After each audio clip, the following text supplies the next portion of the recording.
The sharing of biased and false news has become all too common on social media. More alarming, some media outlets publish these same fake stories without checking facts first. The sharing of biased and false news has become all too common on social media. More alarming, some media outlets publish these stories simply true without checking facts first. Unfortunately, some members of the media use their platforms to push their own personal bias and agenda to control exactly what people think. And this is extremely dangerous to our democracy. This is extremely dangerous to our democracy. This is extremely dangerous to our democracy. This is extremely dangerous to our democracy. This is extremely dangerous to our democracy. This is extremely dangerous to our democracy.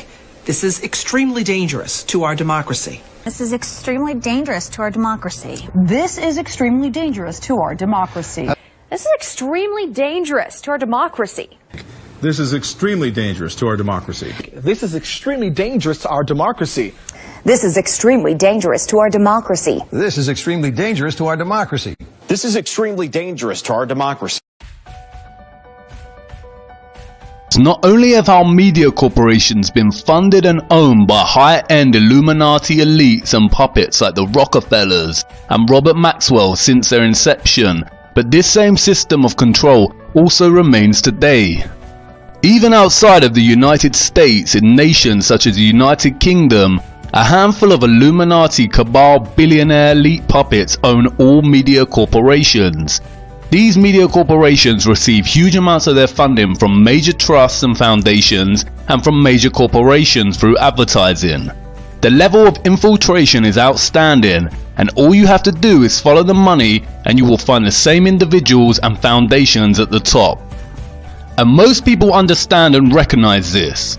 The problem is that many believe this level of ownership and control primarily extends to the reach of political bias and stops there.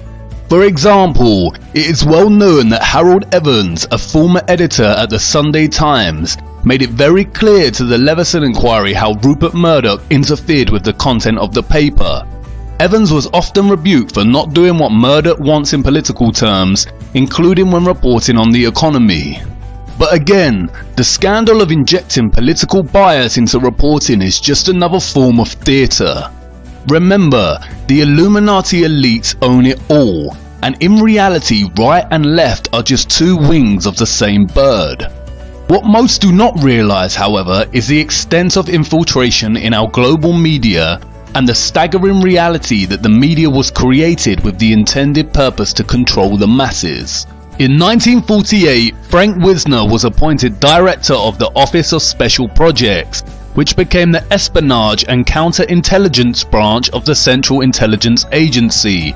Wisner was told to create an organization that concentrated on propaganda, economic warfare, preventive direct action, including sabotage, anti-sabotage, demolition, and evacuation measures, subversion against hostile states, including assistance to underground resistance groups, and support of indigenous anti-communist elements in threatened countries of the free world.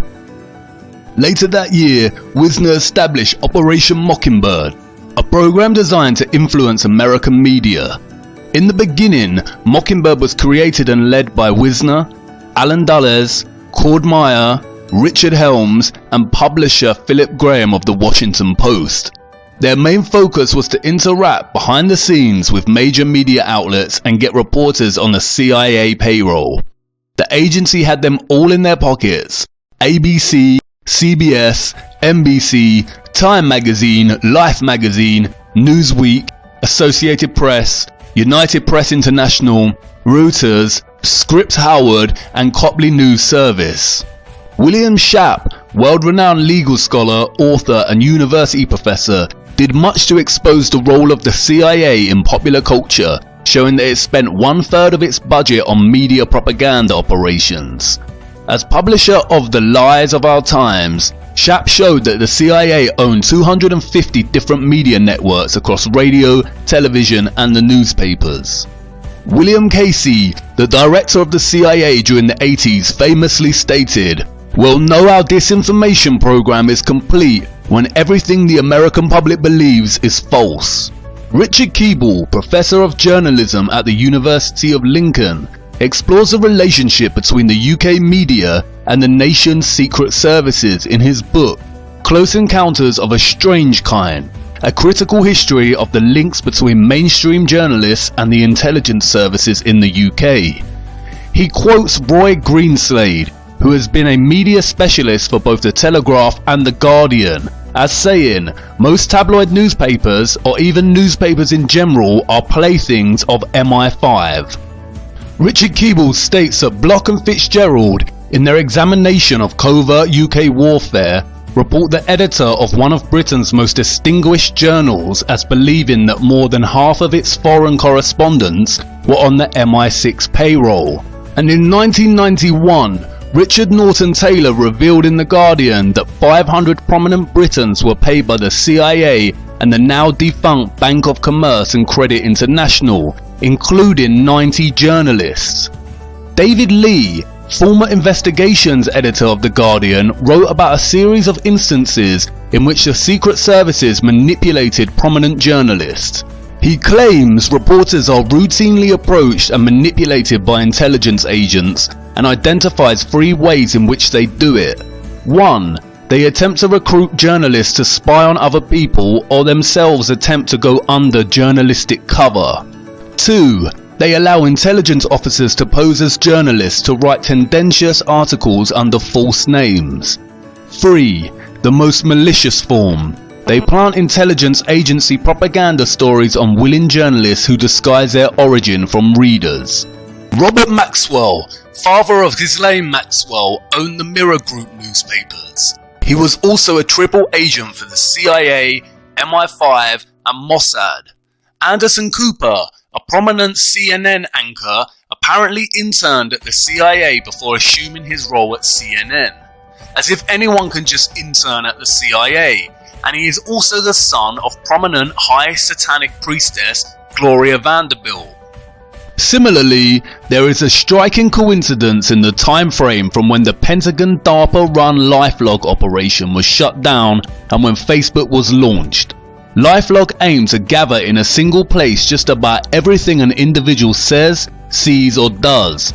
Out of this endless ocean of information, computer scientists would plot distinctive routes in the data, mapping relationships, memories, events and experiences. This is in essence the same thing as Facebook.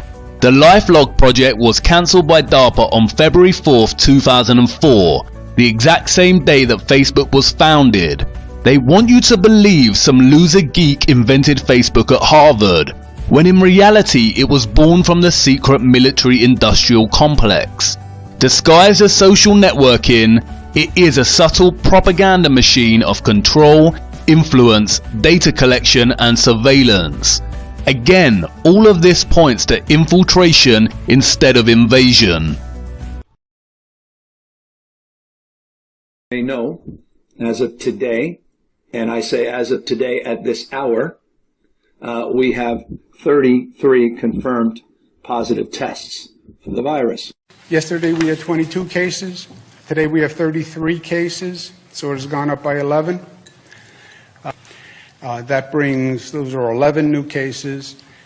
22 goes to 33. As we sort through this here in Arkansas, today we have 33 confirmed positive cases in Arkansas. As of today, we have 33 confirmed cases with Boston residents. We expect those numbers to climb.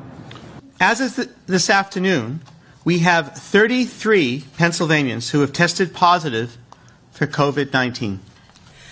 So as of this morning, there were 33 confirmed cases in North Carolina. Good evening to you. Lots to get to tonight. I'm Leon Hendricks. We want to start with new information into our newsroom. Within the past couple of hours, there are now 33 confirmed cases of the coronavirus in Michigan. Good evening, everyone. Thanks for joining us for the news at 6. I'm Richard Gearhart. Karina Corral has the night off. More cases of the coronavirus were confirmed today in San Luis Obispo County, bringing the total number now to 33.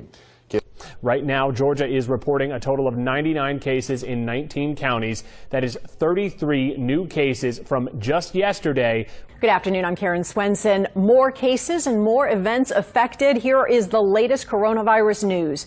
There are now 33 cases in Louisiana.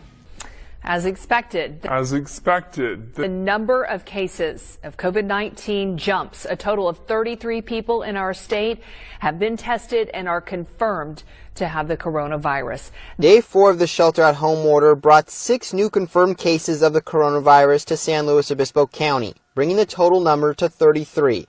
All troopers will be professional, polite, and will treat everyone with dignity and respect. These latest steps as the number of confirmed COVID-19 cases in Rhode Island jumps by 33 overnight. If your email inbox is out of control and you've given up sorting it out, a Baltimore company thinks it has a solution for you. Could this be the end of email overload? Could this be the end of email overload? Could this be the end of email overload? Could this be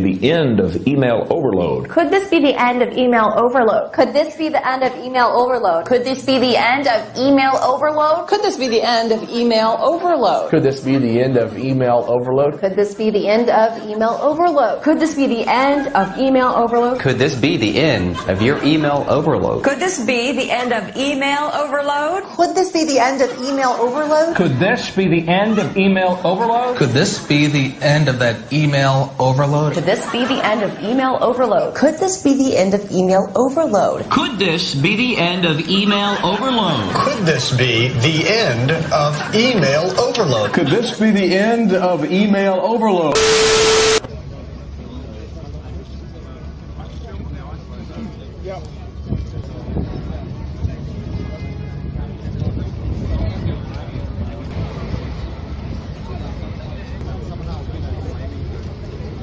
That sign, rap sign.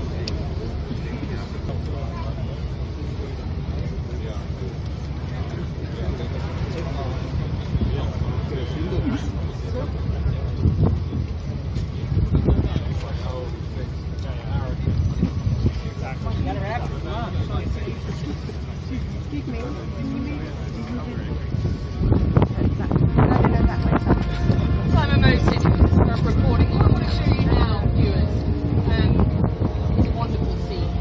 These are Muslim mums. Let's go, guys.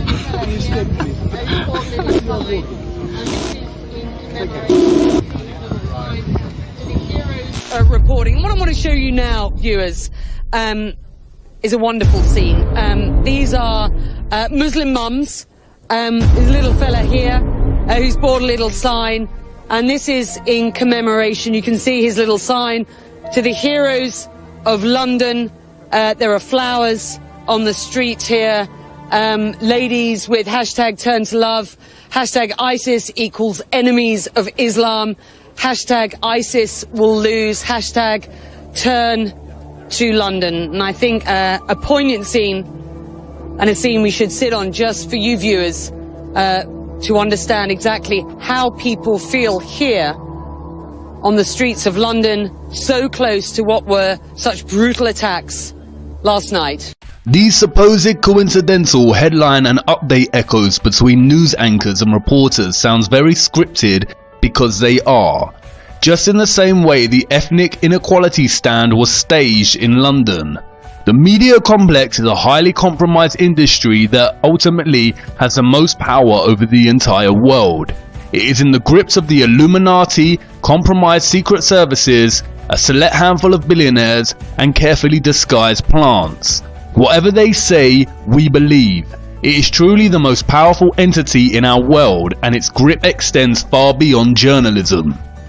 On the 18th of October 2019, a high-level pandemic exercise called Event 201, hosted by the Bill and Melinda Gates Foundation, gathered some of the big shots of the world to run a simulation and plan in the event of a global pandemic. They used the example of a coronavirus.